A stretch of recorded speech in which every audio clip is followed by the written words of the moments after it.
Welcome to the Creative Plan Podcast Network. Join us as we share our favorite RPGs, one-shot games, tabletop games, reviews of items, and convention panels, and other exciting things that we run into from time to time. Sit back and enjoy the show. Hi, this is Kelly, aka Trixie from Ragnarok and Roll, a Scion to Ragnarok story, and Tilda Wimblewick from D&D Journey of the 5th Edition. First off, I would just like to say thank you to everyone for listening to our varied adventures, as well as for rating us on iTunes and rpgpodcast.com. If you haven't rated us yet, we would greatly appreciate it if you could. And if you're looking for more ways to support our efforts, we are now on Patreon, a great site where you can help us continue making more podcasts, as well as some special surprises for our patrons. If you can, please look us up at www.patreon.com/cppn. Every little bit helps. And again, thank you for listening.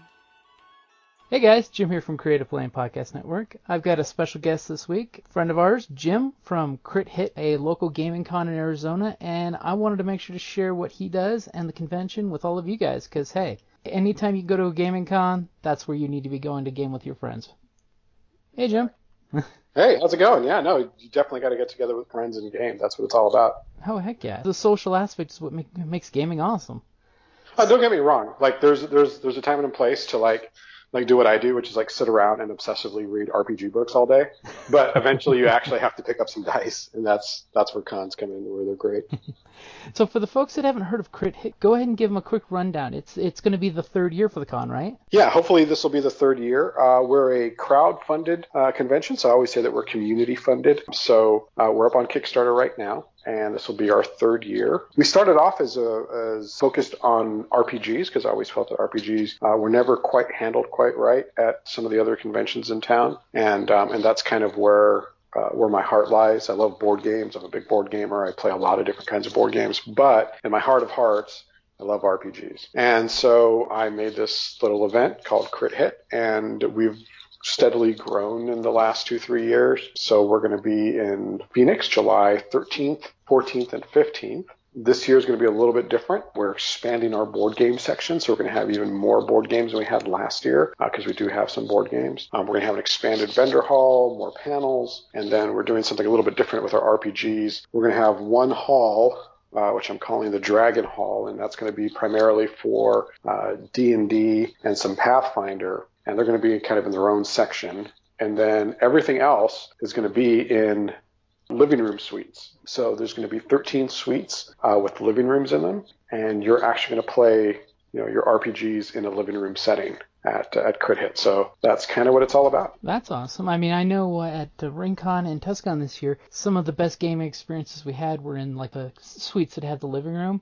So that way you have it feels like you're at home gaming with your friends at the convention. It does, yeah, that's really cool. And that was something, that I really liked about RenCon was that they did that. My very first experience going to a convention was in the late 90s. It was an RPG convention. It was actually the first convention I ever attended. And I went, I'd been running Call of Cthulhu for a couple years. Mm-hmm. About a year or two. So still pretty new, but I wanted to play this game because I've been running it for, like I said, for about a year and a half or so. And so I went to this convention in Denver, and I was hanging out with a bunch of people, and it was really fun.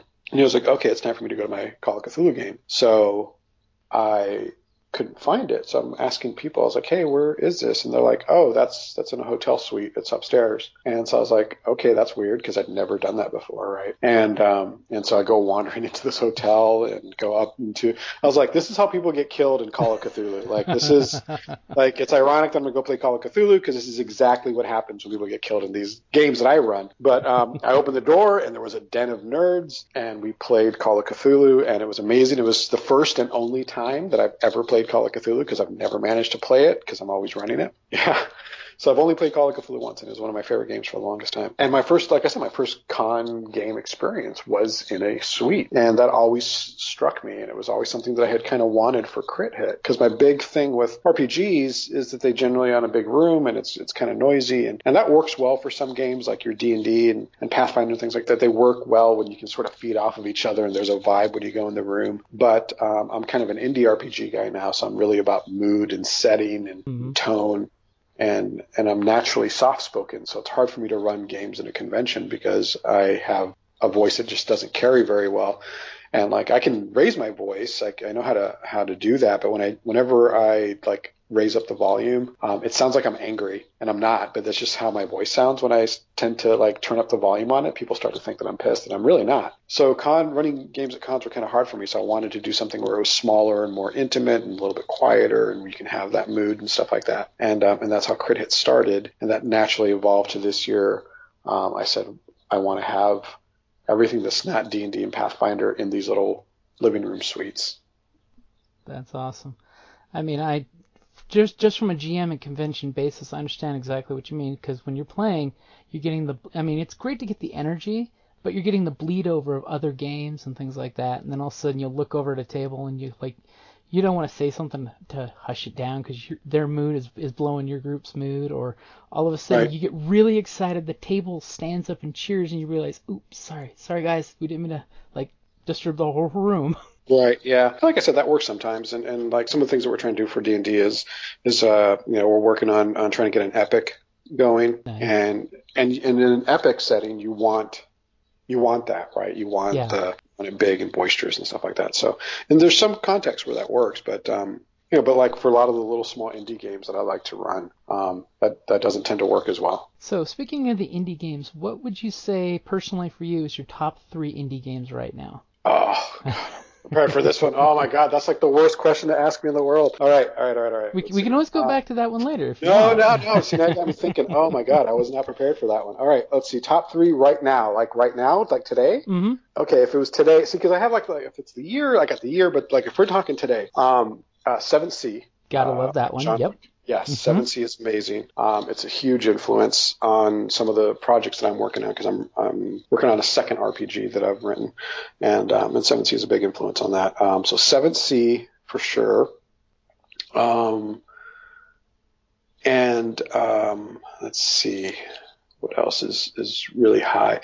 There's a game called The Sword, the Crown, and the Unspeakable Power that isn't out yet. It kickstarted, and it's a PBTA game. It's a Powered by the Apocalypse game. Mm-hmm. But it's basically Game of Thrones. So it's not so much like Dungeon World, where it's like, kick in a dungeon and kill monsters and take their stuff kind of a thing. Mm-hmm. This is more like political intrigue and machinations and stuff like that. So almost like it's very drama focused. Like it's very much on how to manipulate people and situations, and it gets almost like Monster Hearts, if anybody's familiar with Monster Hearts, where it's really about the drama, the interpersonal drama between people. So The Sword, the Crown, the Unspeakable Power is on my top games. And then let me see for a third. I'm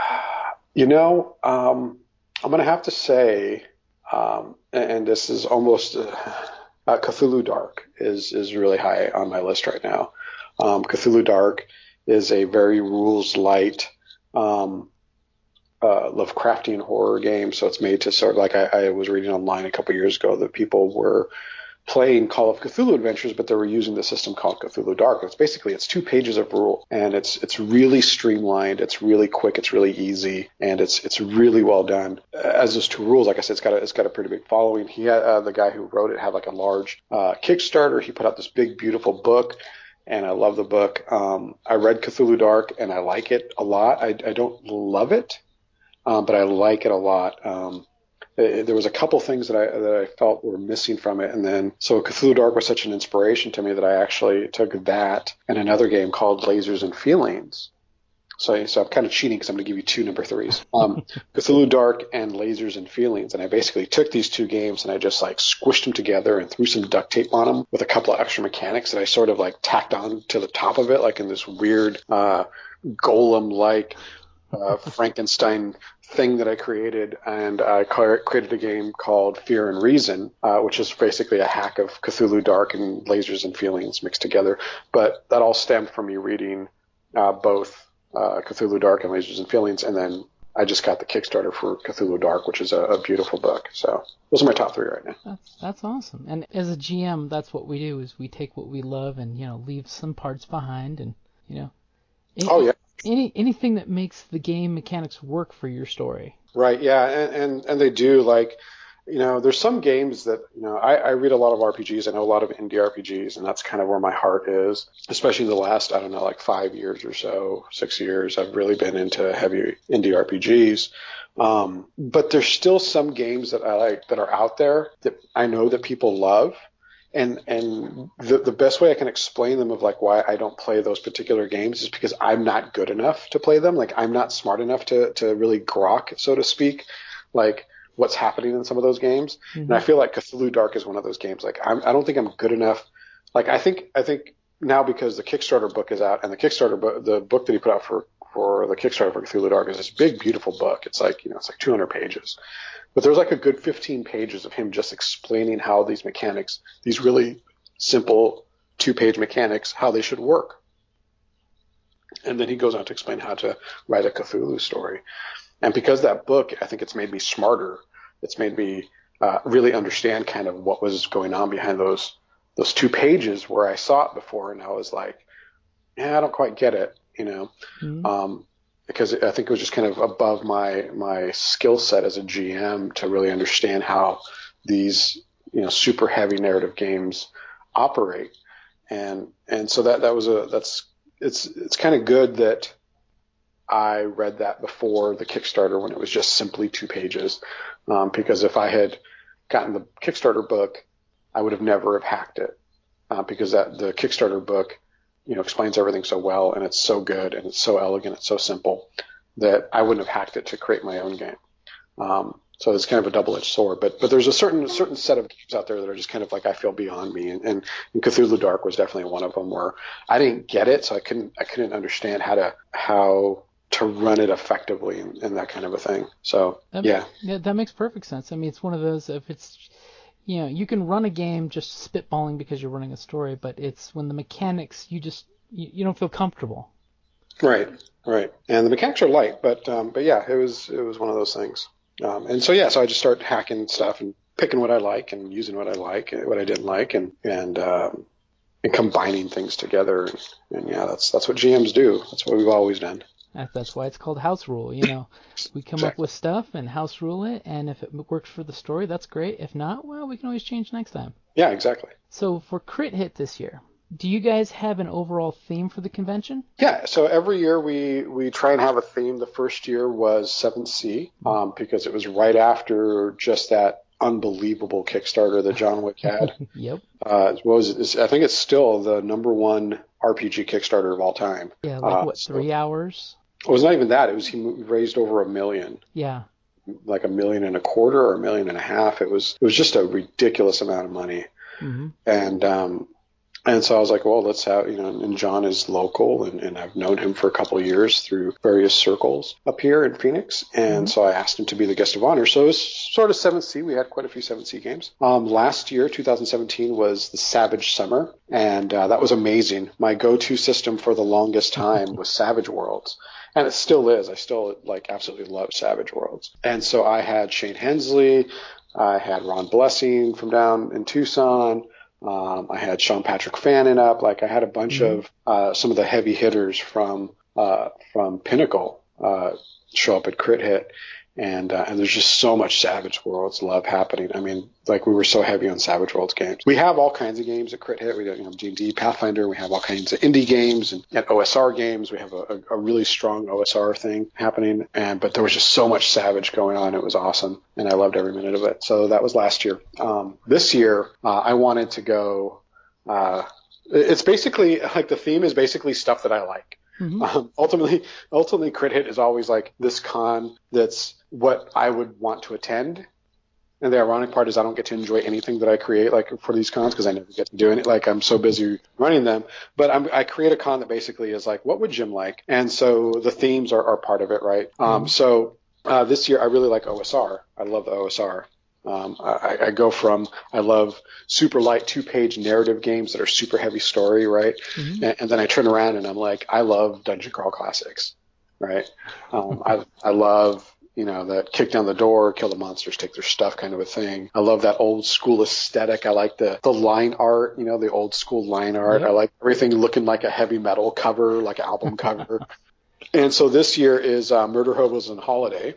And Murder Hobos on Holiday is supposed to evoke that 80s vibe, because that's, I'm a kid from the 80s. That's when D&D was in its heyday. And there's this sort of zeitgeist about people kind of going back because of Stranger Things and things like Critical Role, where people are discovering D&D again. And I wanted to do something that sort of celebrates the OSR, which is kind of another side of Dungeons and Dragons that I think people don't know is out there or haven't played it. Especially younger people, like, a lot of millennials are really into D&D, and that's awesome. But there's a whole older subset of folks like myself that we remember a totally different style of playing. Like, I think most millennials grew up in either 3.5 or 4th edition, and now we're playing 5th, which is amazing, right? Mm-hmm. Like, that's all good. But there is an older style of play that is way different, than anything that we play today. And subsequently, there's been a movement to sort of resurrect this style of play and keep it alive, and it's growing and thriving and doing very, very well. And so I wanted this year to be, this Murder Hobos on Holiday, where it's the celebration of the old school of role-playing and the new school of gamers that are out, and this big mesh of just like awesomeness, of just like everything that's fantasy. A lot of the 80s tropes are in there. Like, I even designed the logo this year to look very 80s and that kind of thing. It's got that laser landscape and yeah. Yeah, and that was so last year I came up with the logo last year, and part of the design, I have a background in graphic design, but one of the things that I always wanted with a logo was something that I can change every year, but it's still the same, but it changes, so I can change the colors and play with it. And so this year, it's Crit Hit 3 is the official name of it. The first 2 years were the years, so 2016 and Crit Hit 2017. But this year I went with 3 because, in the 80s you had all these sequels, right? Mm-hmm. Jaws Part 3D and Friday the 13th 3D. And I almost called it 3D, but I figured that'd be kind of confusing. So it's Crit Hit 3. And I wanted this almost Stranger Things kind of logo and very laser in the 80s. Yeah, so it should be fun. Yeah, and of course, the Crit Hit, meet, learn, play, the classic, that's exactly what the convention is. You meet new people, you learn how to play new games, and you just have fun and play. Yeah, that's really important to me for Crit Hit, is the social aspect of it. From day one, there's been that ethos of meet, learn, play, and those are our values. That's what I say is the heart and soul of Crit Hit, is those 3 things. The con, and I hesitate to use the word con because everyone else has sort of made me use the word con, and I need to start stepping away from that, because I have a whole opinion on conventions, particularly game conventions. But the event was always designed to be social, was always designed to be, hey, go to Crit Hit, play with some strangers, and then connect with them. You know what I mean? Like, grab some phone numbers, grab some emails, start Facebooking each other, and then outside of the con, start playing some more games. Because a big part of it is finding a group, right? It's finding a GM, it's finding players, finding somebody who understands the game that you want to play, right? Like, I like all these weird games that nobody's ever heard of, but they're being played at Crit Hit, right? Mm-hmm. And it's like, well, if I know that, like, there's 2 other people or 3 other people that are really into Dungeon Crawl Classics, then I want to get their number, or get their email or something, and message them and go, hey man, we need to play some more DCC sometime. Exactly. And that's kind of how the con is run. The games, even the board games, are set up on 4-hour blocks. Board games are set up on 2-hour blocks, but no matter what, at the end of 4 hours, even on board games, every 4 hours there's a 1-hour break where there are no games being run. See, that's good. So you're not having overlap between one running long and one, wanting to start on time. That's a really good way of doing it. Right, and so one was to prevent the overlap issue, but I still ask, GMs end on time. Yeah. The reason for that is because I want to give everyone a break, right? Like, grab a drink, go grab a beer, go grab a burger, and then sit and talk, like, hang out with these people, talk about what you just did, like, socialize. Yeah. I think we spend a lot of time on our phones. We spend a lot of time on computers. We're just connected all the time. And in role-playing games in particular, or any tabletop game is an opportunity to interface with another human. And I think that that's really important today. Mm-hmm. And so I wanted to build in a social aspect to Crit Hit where people can actually talk. And so that's why there's a 1 hour break between, like I said, go grab a beer and then sit and just kind of bullshit with your friends and be like, hey man, that was awesome. Like we're a bunch of ninjas and we just kicked the shit out of this dragon thing. And like, that's what's fun is having that camaraderie of gamers. Yeah, I mean, then you can sit there and have the no shit there we were moment, Right. Where all of a sudden it's like and that's one of the best parts of gaming is even if you just finished the game, you can reminisce about who had the coolest scene and cheer your teammates on of, dude, when you did this thing, it was freaking amazing, Yeah. Or you almost died. Yeah. I thought you were dead. My favorite are I thought you were dead. Like, I thought that was the end of the game. Like, I thought that was it. I was done. I'm going to go grab some food. I'll be back in a couple hours. I love that. I love that part of it. And that's always fun. Yeah. I mean, and it's true. I mean, so gaming is such a social thing and like when you're having snacks at your gaming table, you're basically breaking bread together. So you're having a social, communion of gamingness, and how can you not have a good time? And the beauty of the overlap too is that way game masters can talk to each other. Because like one thing I love with conventions is seeing different game styles of how different GMs can run the same game but completely different. Oh yeah. Oh yeah, absolutely. Which I always recommend anyone that's wanting to get into game mastering is go to conventions, play with different GMs, see how different folks have different styles. Oh yeah, that's a big thing. So I always look at, because I'm a GM. Mm-hmm. I don't get to play as many RPGs as I would like. I hear you there. But even if I had the opportunity, I still love running games Mm-hmm. more than I think playing them. And so I always look at things from a GM side, and I always tell GMs, like, if you're writing your own system, or if you're a GM, you owe it to your players to know and have played in other systems besides the one that you run, because you're going to learn something. Oh yeah. If you're a D&D GM and you don't know why Savage Worlds works the way that it works, like you're doing a disservice to your table. Mm-hmm. If you're a Pathfinder GM and you don't understand how the principles and the moves for a GM work in Dungeon World, you're doing a disservice to your table. And conversely, if you're just into like Dungeon World and you don't understand the crunch of an OSR, the deadliness of like making a bad mistake with the wrong monster, and then you're toast.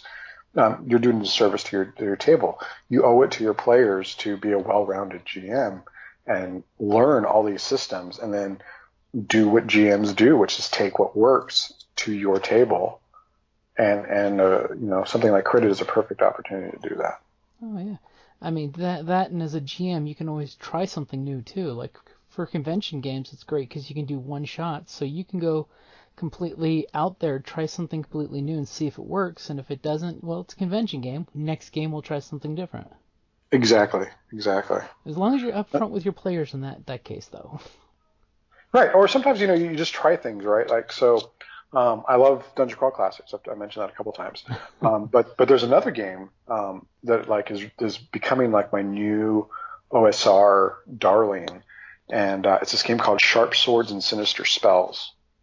And basically, it's like mixing. I don't know how much indie games you know, but it's like mixing the Black Hack Mm-hmm. and Dungeon Crawl Classics together. Okay. And it's this beautiful, slim, lean, mean game that gives you everything in an OSR. Like it's exactly what you want.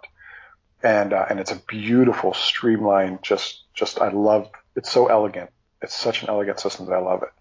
And so I'm taking Sharp Swords and Sinister Spells, and then I'm taking basically I write out questions the way I would for a Dungeon World game Mm-hmm.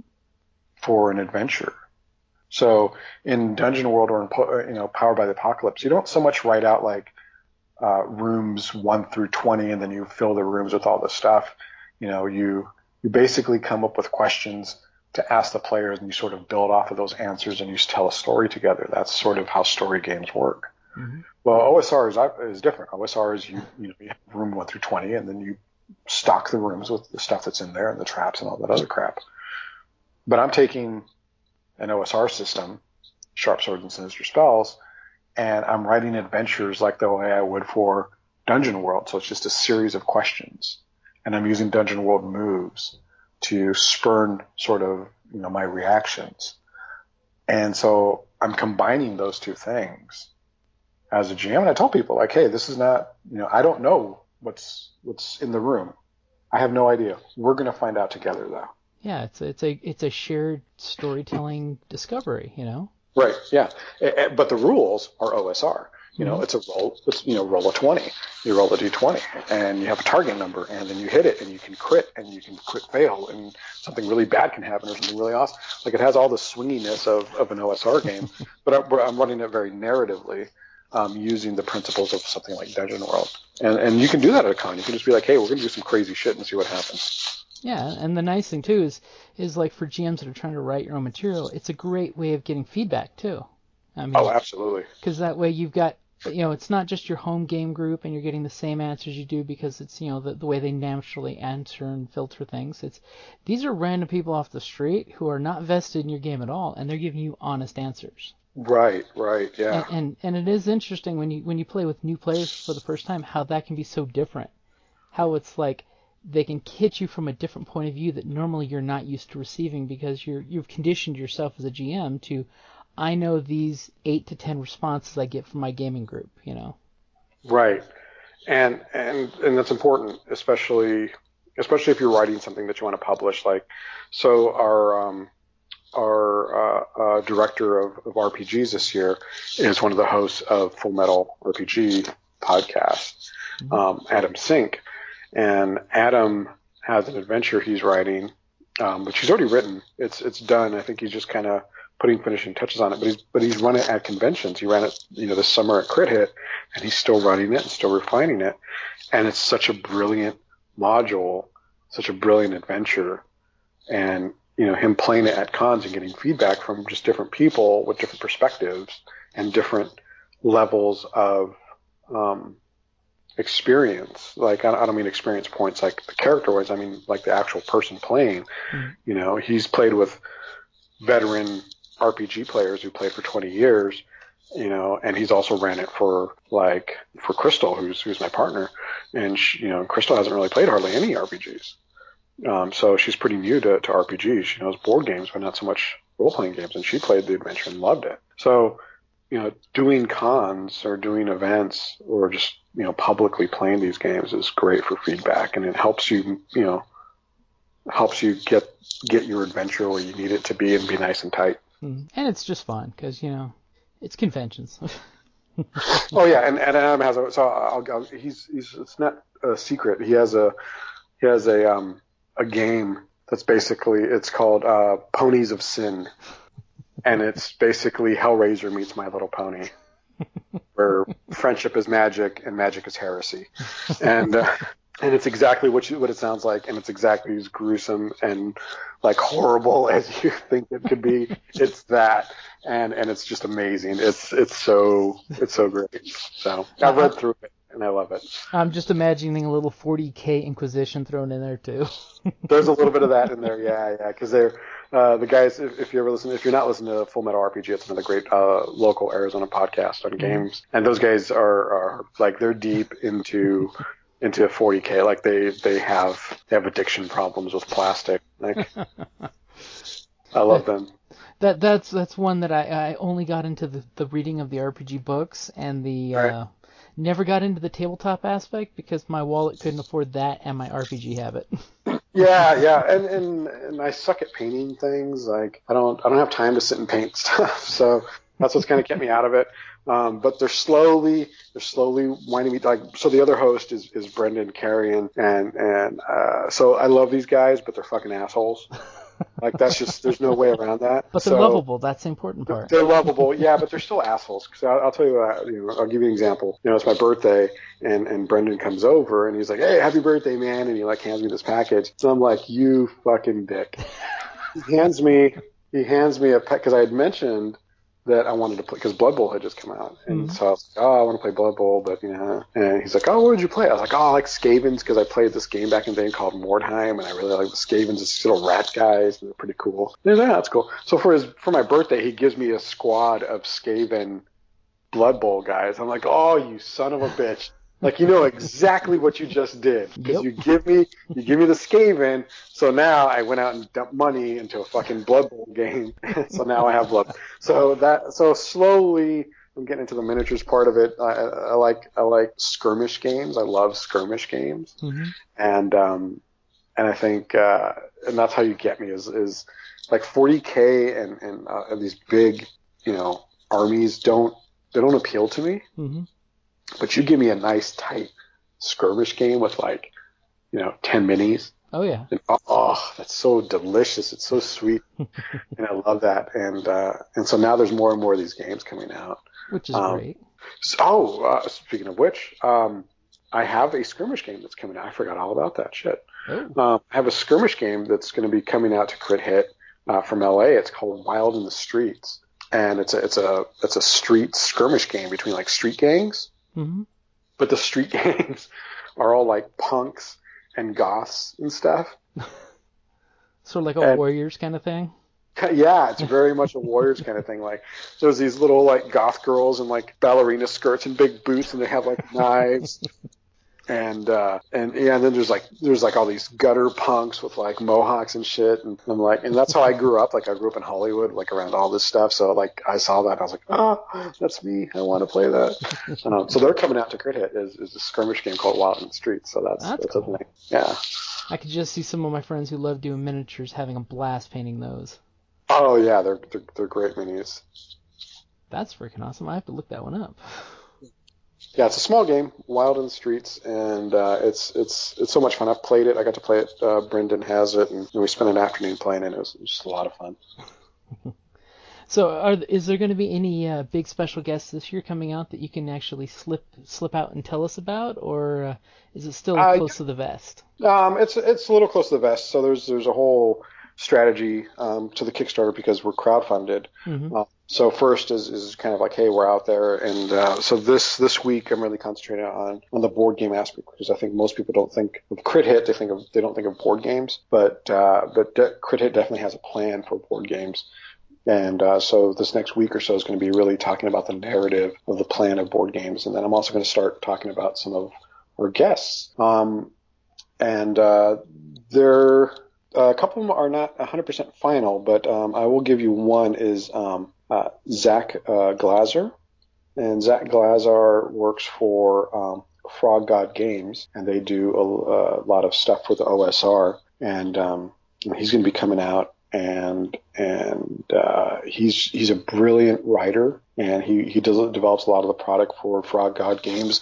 If you're into OSR, kind of old school, dungeon crawling kind of stuff, Frog God is one of the top publishers, in my opinion, for this types of adventures. That's what they do.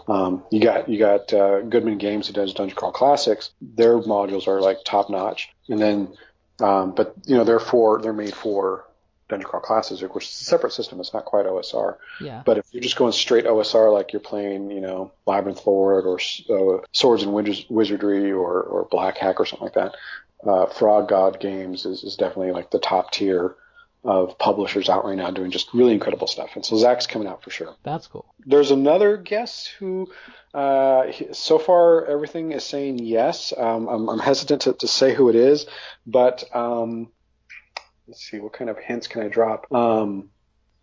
He's a big publisher with a tiny game, and this is a role-playing game. So he's a big name. He's made a big splash, but he has a tiny game, and he just came out with another tiny game, and it's not Tiny Epic Kingdoms. It's not that. It's not the board games. We're talking RPGs. So I'll let if you're really into sort of indie games, you can kind of figure out who that one is. And I think Ben Warner's coming out. World of Dew. World of Dew and Cold Shadows, which is a big one that he's been working on. That he worked on was Cold Shadows. which is another PBTA game. And he's got a Western game that's coming out that's kind of based sort of on World of Do. Mm-hmm. It's got his own mechanic. We played at Rincon with him. Yeah. We always try to hang out with Ben whenever he's in Tucson. Oh, I love Ben. Ben's great. He's a great guy. John's going to be out running 7C again. And then there's a couple of other guests that I'm holding close to the vest. I'm getting ready to announce them. I just need to finalize a couple things. Because, of course, scheduling issues can always come up, so that is one of those things you have to, just in case. Yeah, no, for sure. Yeah, scheduling is definitely a thing, especially for us. But yeah, so there's definitely going to be some guests.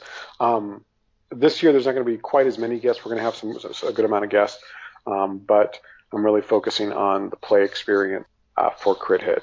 This is definitely like our most ambitious year that we've had as far as like what we're trying to do with the convention. Yeah, that's great. I mean, after all, it is. It's a little nerve-wracking, but it's great. It is the trilogy now, so you got to come out hard and strong. Yeah, and so this year we're trying to raise 50% more money than we did last year, and so that's always nerve-wracking. Mm-hmm. But I'm pretty confident we can do it. We're already at 53% right now, and it's going to be awesome. What's the date frame for the Kickstarter? What is it going out until? It's going out till March 3rd. 27 days left as of the 3rd of February. Yep, 27 days left, and we're 53%. And so there's a couple things that happened when that Kickstarter went live that I guess this was kind of a failure on my part to really get the word out. I mean, I got the word out that the Kickstarter was live because we hit 50% fairly quick. But three things happened. The Kickstarter went live. Room reservations were open because we have a special con rate. So we have it's $85 for a room, and that's a living room suite. So that's a heck of a deal. Yeah, it's a really great deal, and the couch in the living room pulls out to another bed, so it's almost like having two bedrooms basically for $85. And then the third thing was GM signups. So the GM signups have been live since day one of the Kickstarter. And so I'm going to be pushing those other two things a little bit more where people kind of become more aware that, hey, by the way, sign up for some rooms. Because it's, you're going to want to get a room for Crit Hit because it's a different kind of a thing, man. You want to hang out, you want to go have some drinks, and it's probably better just to go and crash in your room. Oh, heck yeah. And then for GMs, as usual, this is kind of standard for us. GMs do not pay to get in a Crit Hit ever. That's not a thing. If you run 8 hours of games, if you want to run 4 RPG and 4 board games, that's cool. However you want to mix it up, just 8 hours. Mm-hmm. If you do 8 hours, you get your badge and another badge, so you get 2 badges, and a pint glass. Because if GM, you probably drink. If you're a GM, you need to drink, or after the game, you'll definitely need a drink. Exactly. So GM pint glasses are going to be a thing this year, and so I had this whole thing last. So the first 2 years, the first year they were like custom, they were handmade, acid etched glasses, and then last year I ran into a problem with the manufacturing of these things, and I had to switch. A lot of things were happening. I had to switch gears as far as like who was going to make them and how they're going to get made. And so finally, I didn't get them out to my GMs in time, sadly, but they're on order right now, and I should have them next week. But I have the 2016 glasses, which are going to be kind of I believe they're kind of like an orange color is what I got them. And so it's just the C, the Crit Hit logo. The Crit Hit logo is a C. And then this year's I'm going to do like blue and pink, because that's our colors. Mm-hmm. And so the idea is that like if you GM long enough for Crit Hit, you'll have like a set of like these multicolored logo pint glasses. The perfect addition to any at-home bar. I'm just saying. Exactly. Well, I mean that goes kind of part of the whole like Crit Hit thing, right? Like so Crit Hit is this year definitely putting my foot down is 18 and over, mm-hmm. and that's been unexpectedly mildly controversial. I guess. That one surprised me. I mean, that's actually really important that we do bring that one up, that it is 18 and over. But honestly, as a GM, I kind of appreciate that. I mean, of course, then again, I'm in my 40s, and most of my gaming group ranges from 28 to 40. So. Right. So I completely understand that, and that way, liability alone. I mean, just from a venue running event, for you guys, it's got to make liability easier.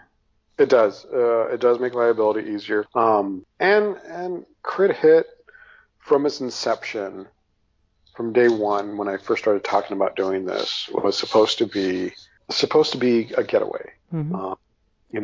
I'm in my 40s. I have kids. I have a job. I have all the trappings of life, and I wanted something, as a parent. And like I said, I have kids. As a parent, I don't know if you have kids or not, but as a parent, you give up a lot of yourself.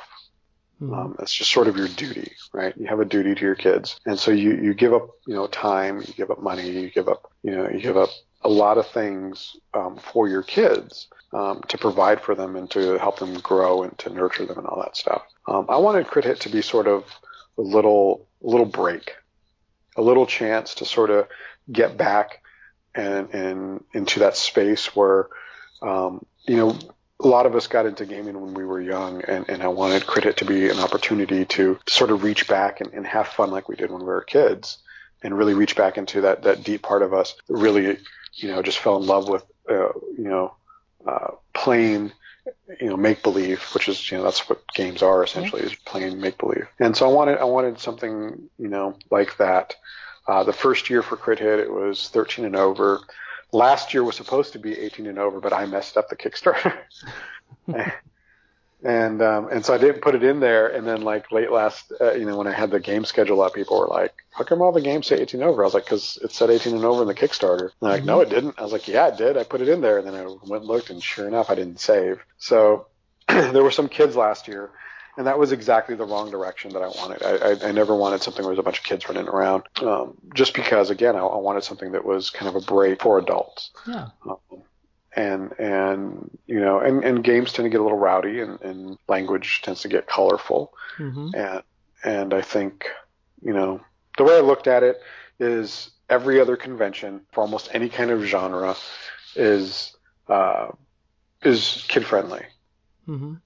I wanted Crit Hit to be, adults only. That's not to say so part of Crit Hit, and I'll kind of back up for a second. I want Crit Hit to be adults only. So 18 and over, adults only. A big consideration for the venue has always been how close is there a bar? Mm-hmm. Right. So like this year, literally, like where all the board games and vendors and panels and all that, it's right next, like it's attached to the bar. Like it's 50 feet. If it's 50 feet, I'd be surprised if it's 50 feet, but it's like the bar is right there. And that was important. It was like, go get a beer, hang out, right? You get sacked by the robber baron, you go drink it off, Exactly. Exactly. But Crit Hit is also, in the last 3 years, is also grown, in fits and spurts. But we're a small community, mm-hmm. and it's not just the convention. I do small game days throughout the year. So, like in October this year, we had Sanity Lost 2, and Sanity Lost 2 was a day of horror board games and RPGs over at Boulders on Broadway in Tempe. So we took up like this top floor of this bar, and we all had beers and burgers and played games all day. Mm-hmm. And that's the second year that we've done that. And then this year in November, we had something called Crit Hit Presents Dead and Breakfast. And Dead and Breakfast was, we took over a haunted hotel in Bisbee. The Oliver House. The Oliver House, yep. Yeah. We love that place. Yeah, so we took over the Oliver House, like literally took it over. Like that was, every room we rented out, right? And we sat around all weekend and just played games in this haunted house. And it was amazing. Last year we had like a charity event that we did called Sleigh Bells, SLAY. This year, there's a couple of small events that we want to do. So the next one up is in March. We're going to do something called Tiny Epic Fest. Mm-hmm. And Tiny Epic Fest is a celebration of the Tiny Epic line of board games. And because I love these games, but I never get to play them. So I'm like, well, fuck it. I'm going to have a game day where that's what I'm doing is I'm playing these games. So we're going to have a game day called Tiny Epic Fest, and that's kid friendly. It's important to be kid friendly, and it's also going to be kind of like a potluck. Like I'm encouraging people to bring like mini food, anything that's like small, like those little mini cupcakes or the little little sliders or whatever. Like I want like mini foods for Tiny Epic Fest, and so that's kid friendly. I'm working on setting up a role playing day for parents and kids to play together, because I think that's important. As much as I want Crit Hit to be adults only, I'm also a parent, and I also want to set up some of these other events that are kid friendly, because I think playing games with your kids is an important bonding experience. Oh yeah, it's huge for and after all, you got to start them young. I mean, exactly, and you got to start them young, and I think it's a great opportunity to sort of bond with your kids in a very memorable way. Again, I'm middle aged. I'm not going to be around forever, and when I'm gone, I would like my kids to have memories of like going on these epic raids and slaying monsters and being heroes, with their old man, right? Like that's what's going to be left of me once I'm gone. And so that's important to me to create these memories with these kids, and give them a foundation and let them know that they're important and stuff like that. And so I have a strong belief in gaming with kids, but I also think that parents need a break. Yeah. So Crit Hit is that break. It's a great adult vacation, gamecation, where you get to go game and vacation at the same time. Well, yeah. As a matter of fact, so I caved into sort of peer pressure because everyone keeps calling it Crit Hit Con. So I even label it as Arizona's Tabletop Gaming Convention. I think after the Kickstarter is over and once the actual official things start coming out for Crit Hit, I'm done using the convention title. I think con and conventions, I think they need to die. Especially currently, things are changing a lot in the convention world. Oh, absolutely. Yeah. And I think the current state of what a con is needs to go away. I don't think it's good. I think it works for some people and it works for some conventions. I think for what Crit Hit is, I don't think that works. And I don't want to use the term con anymore. So, going forward, most likely starting this year and definitely if there's a 2019, it's going to be Gaming Retreat. That's a good one because it is a weekend getaway. I mean, it's a weekend getaway. Yeah. And it's social and it's not about, old school. So there's I have this whole sort of Last Jedi mentality about things lately. Because I'm on the fence at that. Like, I think that's one of the greatest Star Wars movies ever made. Simply because the message in there was a brilliant one that I think got lost. And the message is that you have to sort of, let go of what you think things are supposed to be. But at the same point in that movie, the original text survived, right? Meaning they're going to build a new generation with the foundations of the past to create something new. But don't let the past be a prison. Exactly. Yeah. And that's kind of where I'm at, where I'm like, conventions need to die. We need to go back to almost the roots of what conventions used to be like in the 70s, right, in the early 80s, and then build sort of new models with those principles. Not everything can be Phoenix Comic Con or Phoenix Comic Fest.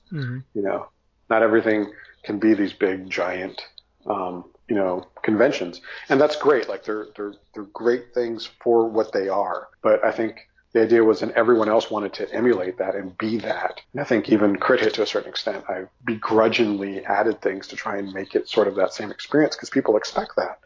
But I don't want that anymore. I want people to stop thinking, or at least for Crit Hit, to start thinking of it as a retreat. It's a time to get away.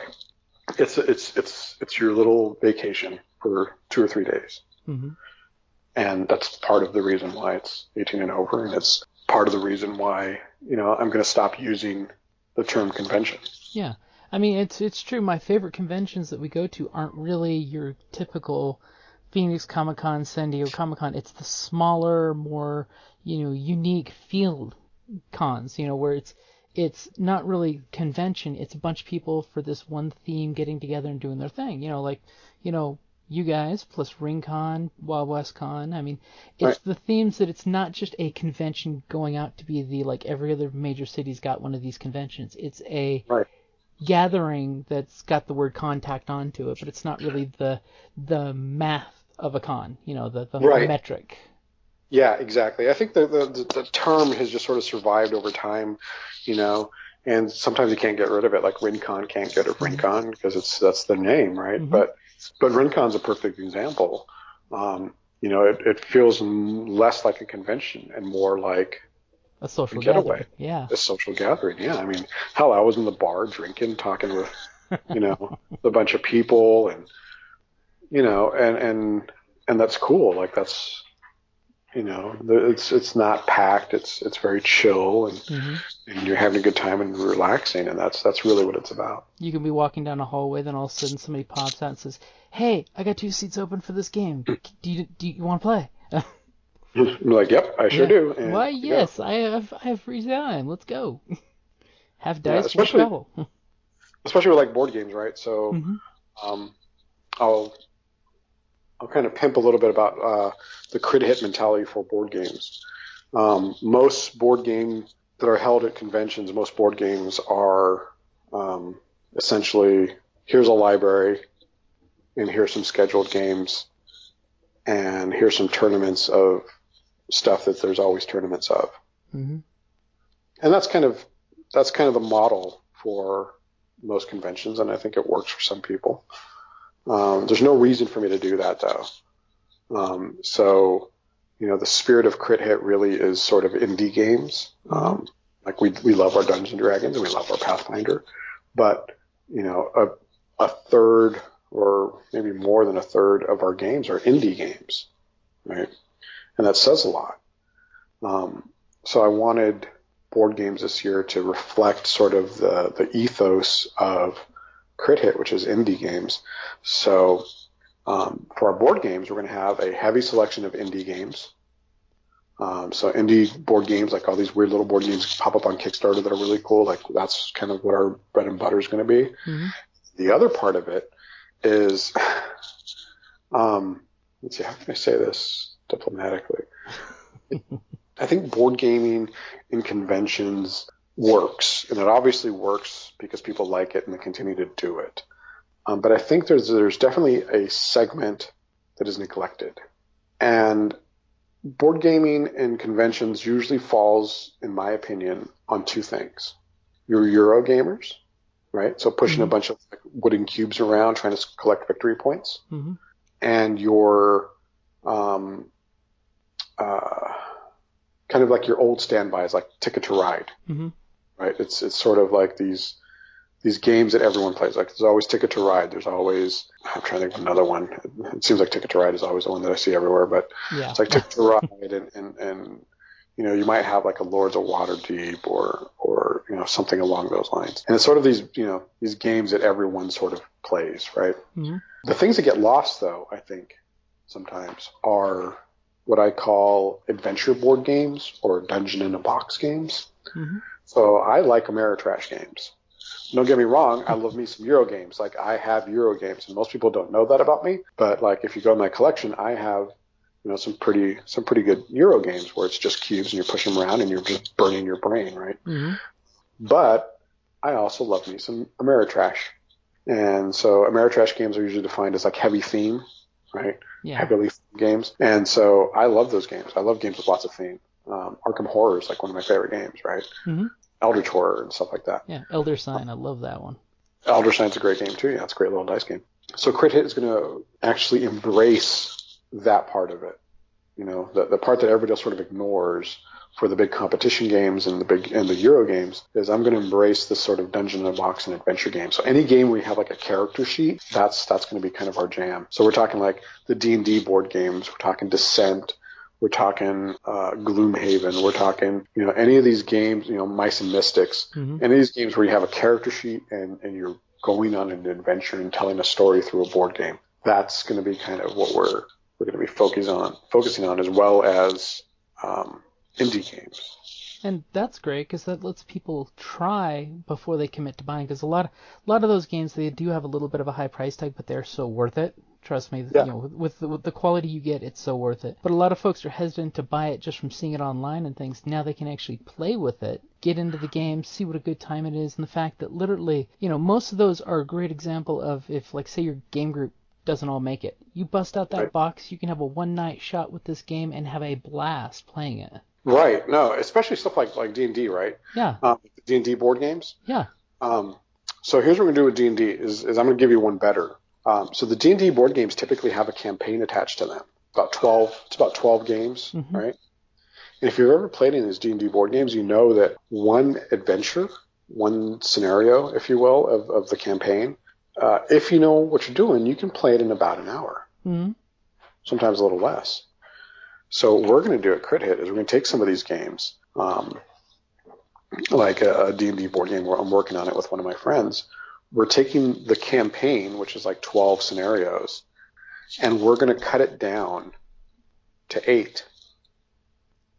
And then we're going to split that in half.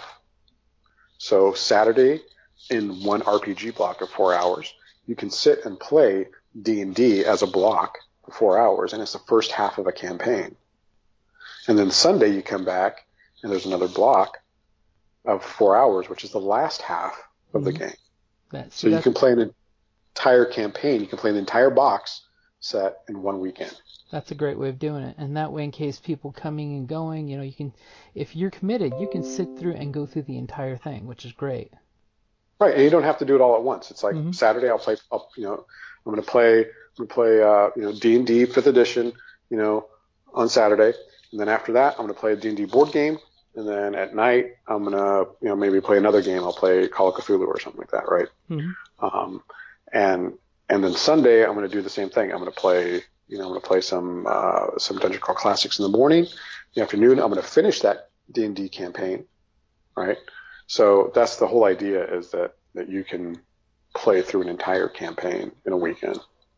Which that's a great way of doing it, because that way you get the complete sense of completion, that you actually did the whole set. Right, yeah.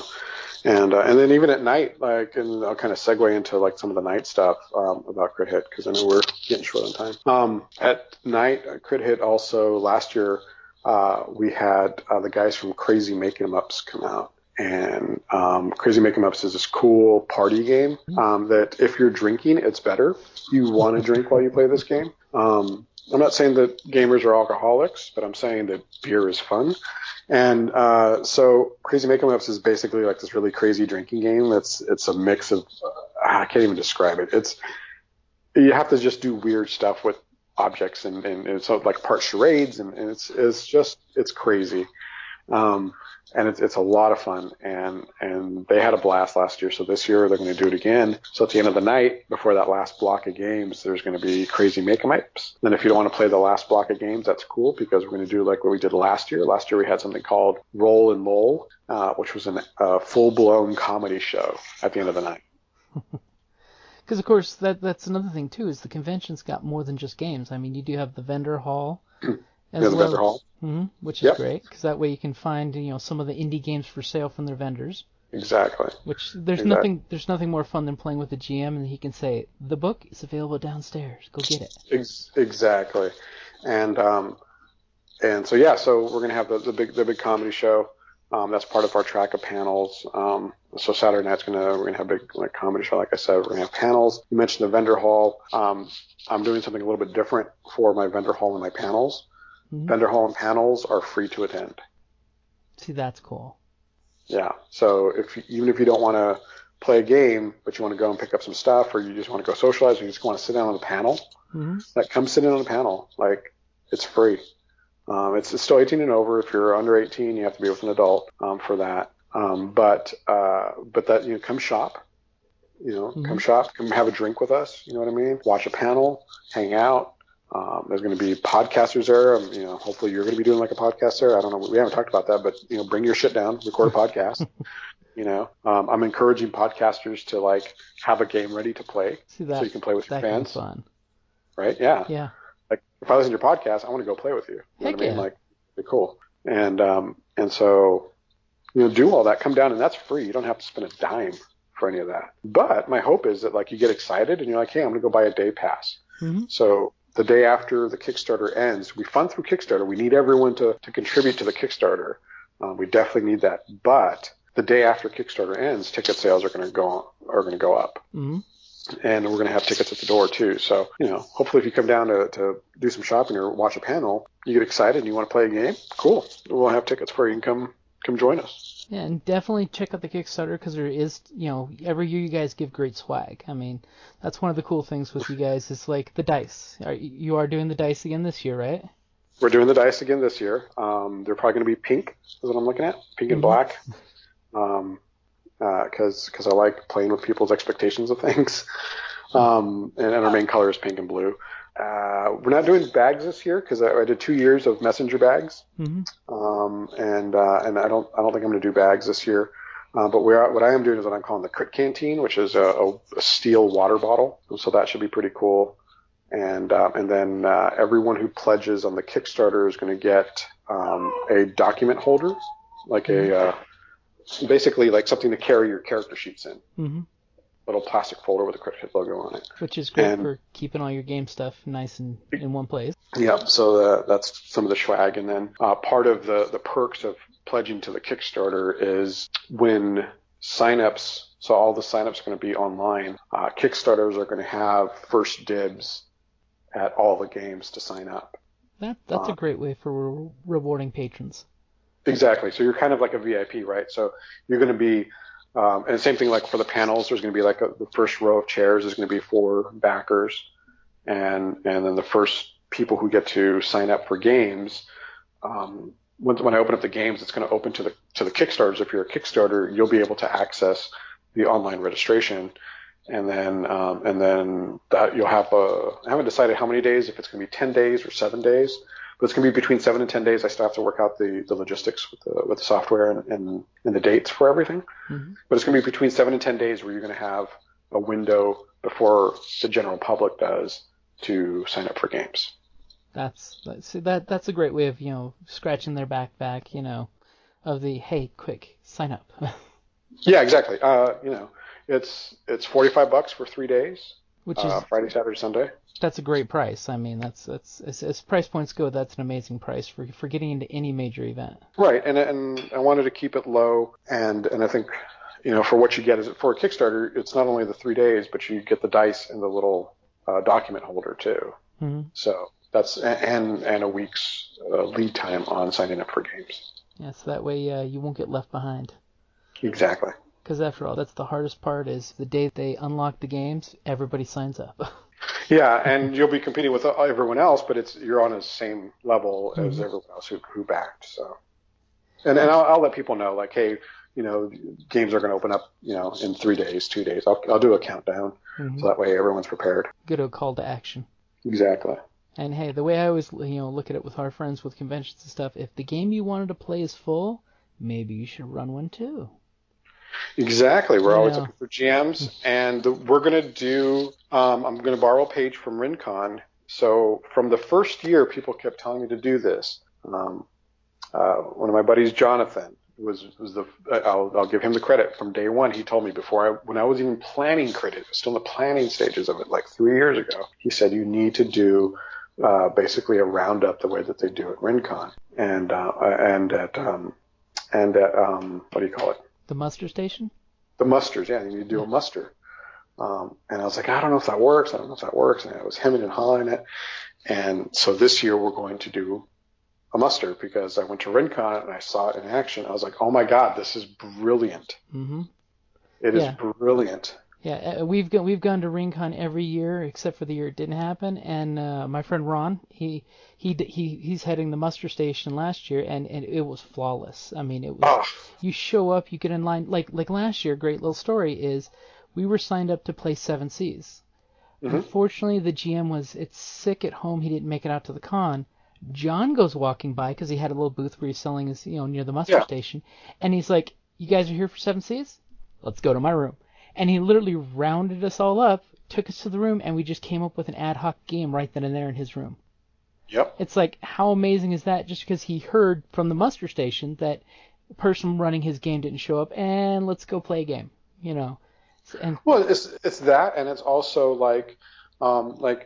some people, there'll be like 6 people at a game, and when you have a muster station, the way that it works, and the way that we're going to do it at Crit Hit is the same way at RenCon. If you went to RenCon, is there's going to be little stations with I'm going to do probably letters or numbers, colors, right? So there'll be like blue and orange and purple, or A's or whatever. So you go to A when it's your time for the game, but before the game, you see everyone else that's lined up for all the other games.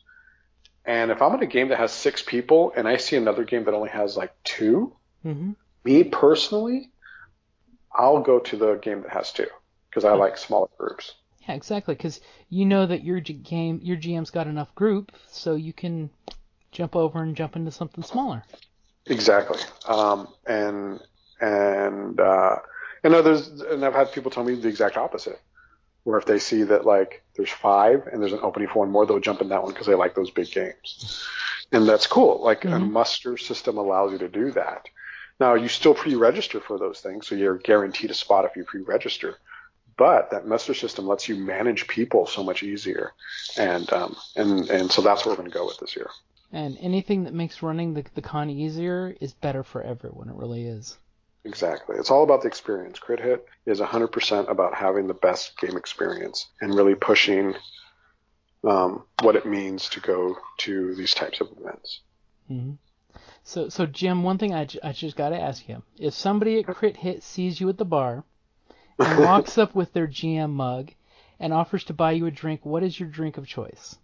Scotch. Scotch neat or Scotch on the rocks? No. Neat. It's always Scotch or whiskey. Yeah, no. Sometimes on a whiskey, I'll have like a little sliver of ice, just a little tiny bit, because some whiskeys I think need a little bit of water, just a tiny bit, just to open them up. But for the most part, Scotch never. It's always neat. You can't put anything in Scotch. It's an abomination if you do. It's a sin. It is a sin. All right, perfect. See, I just had to throw that question out because since the bar is so close, you never know. At so many convention, gaming cons, I've had the bar moment where you get to meet somebody, have a drink with them, just chill and relax. And that's one of the things we love with game cons is while you're eating or drinking, you can socialize outside of the game with someone you just met that day, and you've got a friend for life usually. Or like we always joke that even if I don't see you for 3 years and I see you a year later, I don't remember your name maybe, but I remember your face, and we have what we jokingly call con face. We know you, you're friends. Come sit with us, join us, let's reconnect. Exactly. That's exactly it. That's what it's all about. All right. I know I've kidnapped you for a little longer than we were talking about, but is there any last minute things you want to throw out there for the convention? Any shameless plugs? No, just go on Kickstarter, look up Crit Hit and Crit Hit 3 and pledge. We have different pledge levels, and we're still looking for vendors, and it's going to be fun. It's our biggest year. It's the most ambitious one as far as like funding goes. So each and every person is helping build not only this convention, but the community around it. So all the smaller events, all these things, they all tie into Crit Hit, and people who pledge to that, you become part of what we lovingly call the Chaos Crew. And if you show up and you say you're part of the Chaos Crew, we'll know who you are because you got to sign in. You may get a button that has a cool little Chaos logo on it because we want to say thank you to everybody. Oh, there's a good little teaser there. And also, if I want to throw it out there just social media-wise, if you can't back the Kickstarter, please share the Kickstarter. Please mention it on social media. If you're a gamer, definitely bring it up to your gamer friends. I mean, definitely, yeah. Spread the word. There's more than one way to support, so just support in any way that you can. Absolutely. And one other quick question: do you guys do volunteers? I don't think we mentioned that, so I figured. Yeah, most of the volunteers are going to be like for GMs or for panels. And so that link is up on the Kickstarter. So, and I'll have that up on the website, which is crithitaz.com. Perfect, because I'm all about telling folks volunteer and help. It's all a community. Yeah, absolutely. All right, so I definitely want to thank you for being on the show. I mean, we'll definitely get this posted up on Monday and Tuesday on both of our podcasts for this week. Awesome. And definitely I have to get on and get in on one of those live plays. I want to play some. Oh, heck yeah, because we've been doing a couple Roll20s plus the AbTab groups trying to wrangle me to running a couple games on their group. So. There you go. There you go. So it's like, okay, I'll run some games online, but I really like running in person. It's my thing. I like seeing people's faces. Me too. But I'm getting to the point that I realize it's, maybe I'm holding on to something. I prefer to game in person, but you know what? Mm-hmm. If you got to sometimes deal with stuff, and I'm starting to. Yeah. This is my old man grognard coming out. Or like, no, you got to be in person in front of a table. But I'm like, you know what, man? Like, I have to come to the realization that sometimes I'm gonna have to do it in front of a computer. Yep. Hey, as long as you're gaming, that's the important part. Exactly. All right, and Jim, thank you for being on the show, and thank you for coming up with this amazing thing, which is Crit Hit. I mean, especially this year, Murder Hobos on holiday. I mean, it says everything. Exactly. Yeah. No. Thank you, and hope to see everyone out there. Oh, definitely. And we'll of course talk again, and maybe I can grab you after the Kickstarter's finished and talk again about it. Oh, absolutely. Once some of those secret things can actually be spoken aloud. Exactly. And social media-wise, is there any place folks can follow you on the Facebook, Twitter, or a certain blog for Southern Arizona? So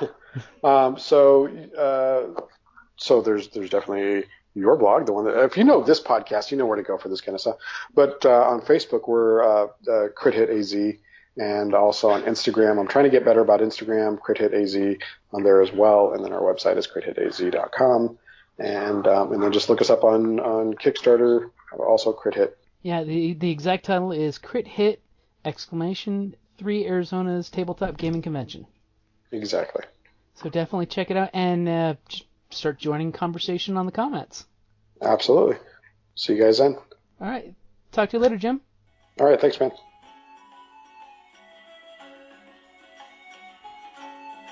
Thank you for listening to the Creative Play and Podcast Network.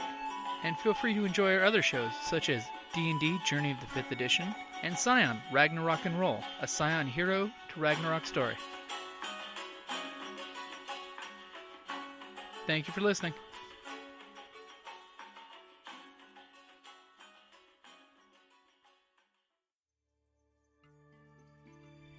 Here in the Force of Elandril, we elves defend the woods from beasts and men.